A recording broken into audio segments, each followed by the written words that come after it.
আমাদের এখানে ভরে গেছে বাইরে থেকে অনুপ্রবেশকারীরা এসে তারা আমাদের পাতে ভাগ বসাচ্ছে, যেটা আমরা ক্ষতিগ্রস্ত হচ্ছি। আর উনি একটা বড় কথা বললেন স্বর্ণালী, যে ভারতীয় মুসলিমদের সতর্ক হতে হবে, হিন্দুদের নয়। কারণ মুসলিমদের যে যে কাজগুলো করতে বেশি অভ্যস্ত, পরম্পরাগত হবে, ওরাই ভাগ বসাচ্ছে। ঠিক। আমি জাস্ট দুটো প্রশ্ন করবো ছোট। সেটা হচ্ছে যে যে যারা রাষ্ট্রবাদী মুসলিম, কিছুক্ষণ আগে প্রসঙ্গটা তুলেছিলাম, আমরা দেখছি যে আস্তে আস্তে ছবি বদলাচ্ছে। তৃণমূলের ভাষায় বলতে গেলে খেলা ঘুরছে আর কি। বিহারেও আমরা দেখলাম, বিহারে বেশ কিছু সীমান্তবর্তী অঞ্চলে সেখানে মুসলিমরা, ভারতীয় মুসলিমরা হাত ঢেলে ভোট দিয়েছে বিজেপিকে।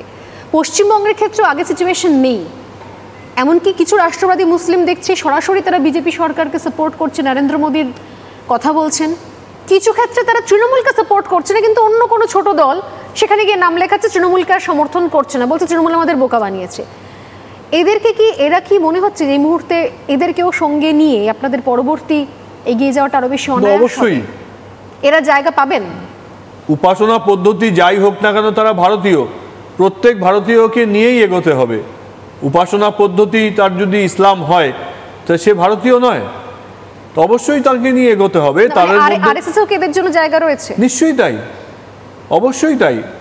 মোহন ভাগবতজি বোধহয় কিছুদিন আগে বলেছেন, যে একাধিকবার বলেছেন যে ভারতীয় মুসলমান যারা ভারতবর্ষে থাকার জন্য নিজের মন ঠিক করেছেন, তাদেরকে বাদ দিয়ে কেন হবে?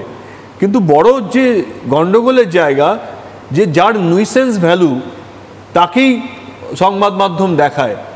এপিজে আব্দুল কালামকে রোল মডেল করে না। ঠিক ঠিক ঠিক ঠিক ঠিক রোল মডেল তাকে করে যে বলে যে হিন্দুদেরকে কেটে গঙ্গায়, মুর্শিদাবাদে গঙ্গায়, তাকে রোল মডেল।